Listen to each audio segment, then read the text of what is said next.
I'm also really curious about what makes certain salespeople successful. And one superstar told me this: the person with the best story wins. That's how you make yourself absolutely necessary to the customer. The best story people know that customers will only buy their goods and services when they buy you first. And they establish that rapport with extreme curiosity and emotion.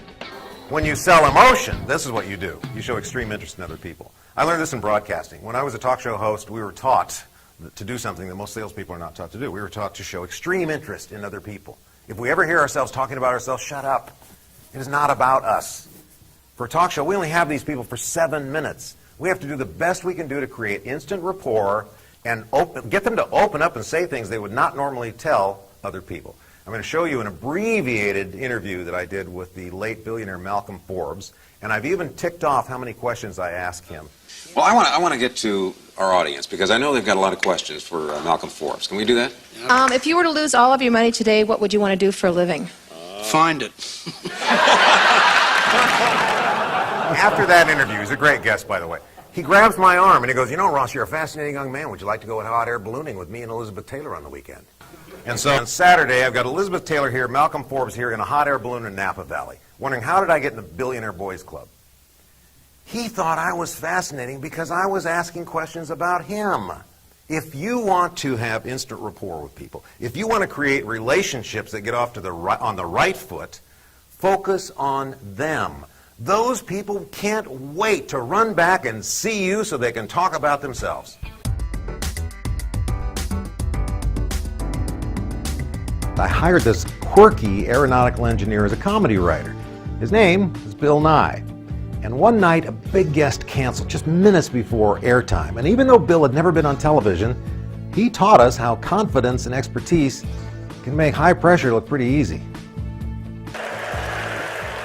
I look across at Bill Nye, whose face is buried in his magazine. He's oblivious to our problem.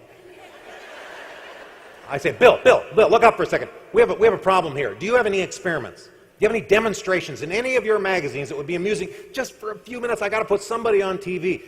He doesn't even hesitate. He looks up from his magazine and he goes, yeah, you know, I think I could do something kind of hilarious with a tub of liquid nitrogen. Here's the first time Bill was ever on TV. Scientists, for example, here's an ordinary onion. Yeah. Okay, now how would you dice it? You'd use a cutting board, maybe a knife. All right. Yeah. Take you a few minutes, right? Okay. In the liquid Into the liquid nitrogen. Doesn't take long at all.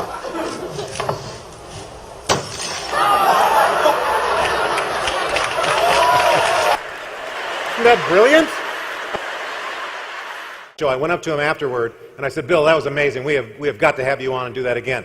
And he looked at me and he goes, yeah, I'm surprised you guys hadn't already thought of that.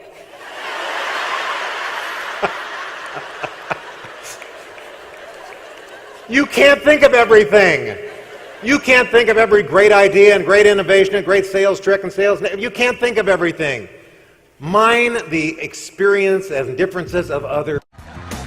From stand-up comedian to Emmy award-winning television host to human resource training film producer to business author and now one of the most profound and enthusiastic keynote speakers in America on motivation, business relevance, and customer empathy.